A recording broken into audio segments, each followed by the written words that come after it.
Hello Wolfpack, we are back here on Bitcoin. We've identified a fresh structure on Bitcoin. Symmetrical triangle formation could be seen as a bearish pennant formation. In fact, it actually is a bearish pennant formation because we have a long downside, dump here from about the 32k region all the way down to the 17k region, straight into a triangular pattern, which makes it a bearish pennant. A bearish pennant formation, obviously, as in the name, is bearish. And what you do to measure a measured move for a bearish pennant formation is you take from the top of the start of a downwards trend that led into it to the bottom of a downwards trend that led into it, and you apply it to the breakout zone. And we can see that this bearish pennant formation is literally targeting 4.5k on Bitcoin by mid-July. Now, do I think we're going to reach 4.5k on Bitcoin by mid-July?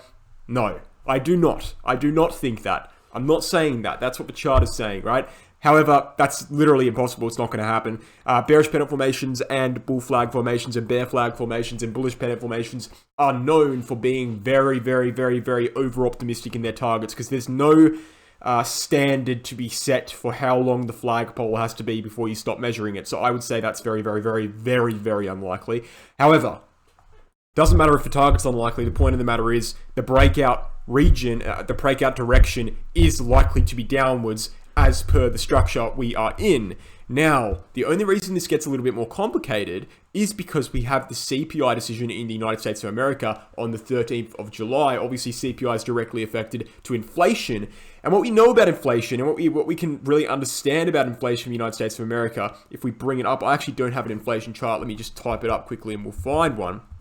What we can understand is that when inflation tops out, United States interest rate, this is inflation rate, when inflation tops out, at the exact point in time when inflation tops out, the S&P 500 bottoms out. And as we know, Bitcoin and the S&P 500 are connected to the same systemic risk that stems from inflation and interest rates. And so when the S&P 500 bottoms out, Bitcoin is very likely to bottom out as well. So what this means, and bear with me for a second, what this means is that if CPI numbers come in lower than 8.6%, which is the current inflation rate, on the 13th of July, it is extremely likely that we will see relief on the S&P 500, and hence it is extremely likely that we will be seeing relief on Bitcoin. So in a certain sense, even though we're in a bearish pennant formation, and even though we can hence assume the direction will be downwards, we do have to consider the fact that we should not be 100% certain in the direction of the short term until the 13th of July when those numbers come out. So got it in the pink line there, pink dotted line on the screen, 13th of July. You'll notice it's actually at the apex of a pennant, so there's a, reasonable chance that we won't even break out of the pennant until then. And that will be very interesting to see because that would lead to a very strong breakout. But say we break out to the upside, for example, say we break out of this pennant to the upside today, right? Break out, we head towards like 22k. And then by the time we get to the 13th of July, CPI numbers come in at a higher inflation again. That could very well just lead to another drop. So my point is, and say on the reverse, say we break down in this pennant formation, CPI comes in lower, it will lead to a bounce. So my point is here is that, yeah, we're in a bearish pennant formation. It's a bearish structure. Whether we break it to the upside or the downside is not relevant until we see the result of the 13th of July, because that will, I'm telling you right now, it will change the market direction if the market direction in the short term is going to the opposite of what the CPI suggests. So again, if we break out to the upside and CPI comes in on the 13th and it's still rising, we will go down. To the contrasting, if we break to the downside and CPI comes out on the 13th and it's actually lowering, we will bounce. Now, what is more likely? It is more likely that CPI keeps rising, and hence it is more likely that we continue downwards here on Bitcoin.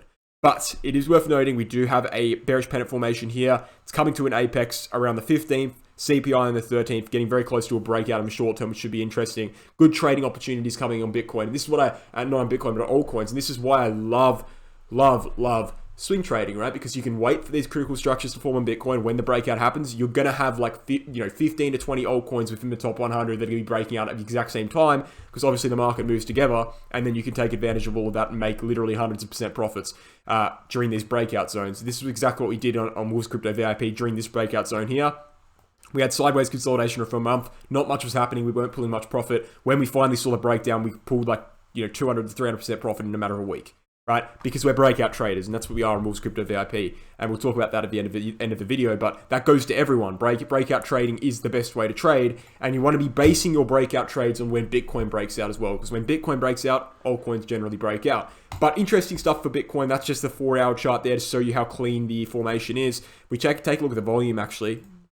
Do we have a volume up? I want to take a look at the volume because I want to see how we're actually doing here in regards to the strength of this upwards move.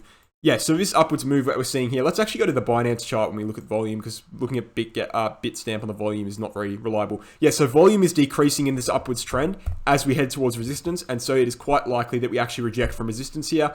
It's quite likely we probably come back down to at least 19.7k before making another swing, or even come back down to the bottom of the pennant, in which case it would be likely to break down. So yeah, looking at the TA alone, looking at the short-term TA, seems unlikely. I give it a 30% chance that we break out to the upside here within the next few hours. I don't think it's very, very likely at all. And so I think most likely we'll probably go down. But you guys will see that by the end of the video. At the end of the day, who cares, right? Because the 13th is the big day we're looking at, as I've explained before. And, you know, what I want to be saying as well, and what I want to just quickly briefly bring up is the fact that the reason this is so critical right now, the reason right now Bitcoin structure is so critical is because we are on a major macro uptrending line. This major macro uptrending line has led many analysts, led, that's the right word, many analysts to call the bottom on Bitcoin, including someone like Mega Whale Crypto. He's relatively confident given the data we have right now, which is fair enough, right? That the bottom is in. And I think that's a pretty fair assumption to make given the data we have right now. Now, if I had to guess, if I was, at gunpoint, I had to guess where and when the Bitcoin bottom would be, I would actually say the Bitcoin bottom would be in Q4, and I would say it'd be anywhere between 12 and 14k, right? That would be my best guess. Why is that? Well, Q4, based on the macro situation, I don't see the macro getting better until Q4. And also the 4-year cycle, a date range trend that I've identified, and not necessarily my trend, but I've identified it in such a manner, is pointing towards a Q4 bottom around November. But I'm saying Q4, October to December, because it's quite a rough trend. And I simply don't think there's any reason in the macro scale for us to hold this macro uptrending support until Q4. I think it's very likely we break it to the downside. But it is worth considering the fact that it is there. And so long as we do hold it, you should not be overly bearish, right? That's very important notes to take there. But, going into something like what we're sort of seeing on bond yields right now, bond yields, we know this. It's returned to levels we haven't seen since 2018. Bond yields affect interest rates directly, and hence interest rates in America need to be returning to about 2.5% level, right? It's currently at 1.75%, meaning that interest rates are critically undervalued. Another decision that's coming up, other than the CPI numbers on the 13th, is the interest rates decision on the 28th of July, which is going to be very, very interesting. And if CPI goes higher, it's very likely that interest rates will go higher as well, because it gives the Federal Reserve more and more reason to react. And if you're reacting to high inflation, how do you do that? Well, the only way they have to do that is to raise interest rates. And so it would be logical for them to raise interest rates. So in a certain manner, if CPI comes in higher than 8.6% on the 13th, we can very well predict that interest rates will go up again on July 28th. And then hence we can very well predict that the bottom will not be in July, right? And I'm calling for a Q4 bottom, right? Q4 bottom. Take out July. You've only got August and September. So there's only 2 months between, my bottom prediction of Q4 and the current mayhem we're seeing right now. So just remember, guys, Q4 is not too far away, right? It's only 2.5 months away. And so, people who are saying that, well, I don't know exactly what they're saying, but I'm just saying that it's only 2.5 months away. So don't act like it's ages away. You need to get prepared. You need to learn the TA now. You need to learn how to trade now. You need to do all these things now, because you don't have much time until the bottom, right? And I think it's very, very, very unlikely, personally, that the macro situation will extend until 2023. A lot of people are getting overly bearish right now, right? I think the bottom's going to be in Q4. I think if I had to guess, it'd be at 12 to 14k, right? So you could call me bearish, but comparing me to people like, people calling for 3k Bitcoin, people calling for the bottom to be in late 2023, I think you guys need to understand that macro situations, they can flip very, very quickly. Literally, all we need to see for the macro situation to get better is CPI decreasing month on month, 1 time or maybe 2 times, and that can happen within a 1-month period, and then everything will go from looking absolutely terrible to recovering. And even if something's still looking bad, if it's recovering, the traditional markets will bottom out, right? That's how it works. So don't go like, Don't go in and say, oh, this is going to last for years and years and years. I personally think it's unlikely. All right? I do think we'll be seeing a bottom out on Bitcoin and on the S&P 500 this year. I think in Q4 we will see that happen. I don't see any reason to believe otherwise at this point. But yeah, I'm just saying interest rates will probably be going up if CPI goes up more. We've also got the DXY. Sorry, it's not the DXY. Let me bring up the DXY. Where's that at?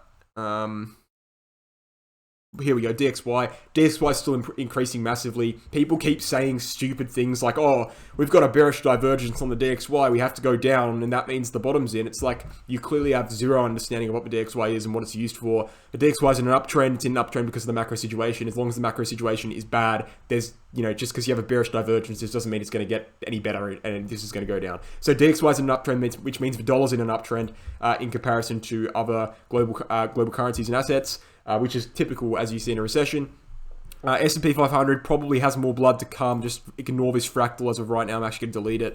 Probably has more blood to come, and that blood is probably going to be coming around CPI. If CPI has proven to be, higher than last month's CPI, if it's higher than 8.6% year-on-year inflation, that would lead us to another drop on the S&P 500, and then interest rates coming later this month, if that happens, would lead to a further drop. So yeah, I don't think the bottom's in for any of these assets. I don't think the bottom's in for Bitcoin. I don't think it's in for the S&P 500. I think that we need to be waiting for the CPI numbers.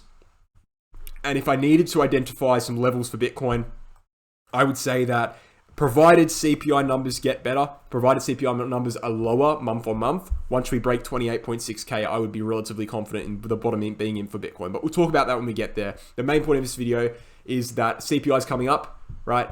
There's some very important scenarios that will play out there, and we've got a pennant formation that's breaking around the same time as those CPI numbers coming up. So interesting stuff for sure, guys. Before we end the video, I want to look at a few things here. Starting off with Wolves of Crypto V.I.P.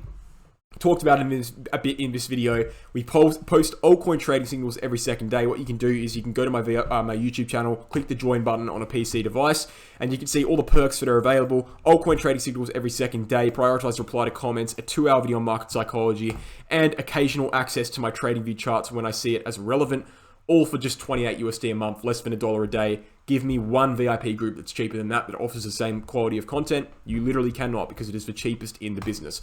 Moving forward, the Crypto Academy. Let me refresh the page here because it's not actually loading properly. Here we go. There we go. Crypto Academy Become a Trader course. Again, I'm telling you guys, 2.5 months until Q4. If you agree with me, Q4 is going to be the bottom. It's not much time. And so you've got about 2.5 months of the prime time, the best time you can to learn how to trade. And this is it. This is your chance, right? So Become a Trader, 10-unit course. Takes you through everything you need to know about TA, everything you need to know about cryptocurrency in general, how to find trades, all of the 9 yards, the whole 9 yards, I should say. And you can go ahead and email us here at cryptoacademycourse@gmail.com to get a payment information pamphlet, a more in-depth video explanation of what the course is and what it actually looks like, and etc. And go ahead and make sure to do that if you're interested in that kind of thing. It's beautiful to see. We've got about 100 students in there now, so become one of them. BitGet Exchange is my favorite exchange. And I'm not just saying that because it's in the video. It's literally my favorite exchange. I reached out to these guys to do a partnership. They didn't reach out to me. And so, yeah, my favorite exchange. I use it alongside Binance. Binance I use mainly for spot. BitGet I use mainly for futures. Why is that? Futures is actually available on BitGet in Australia because we have the non-KYC option. Binance doesn't allow futures in Australia. We've also got half the fees of Binance on the BitGet exchange, which is crazy. We've got a reward center in which you can earn rewards for doing, pretty simple tasks, up to $4,000 in rewards for doing some tasks there. And then the referral program, which is obviously epic, in which you can gain access to that reward center using my referral link in the description below. So please sign up to BitGet. Helps out the channel and it helps out yourself because you're paying less fees on crypto. So thanks for watching, guys. Hope you enjoyed the video, and I'll catch you in the next one. Cheers.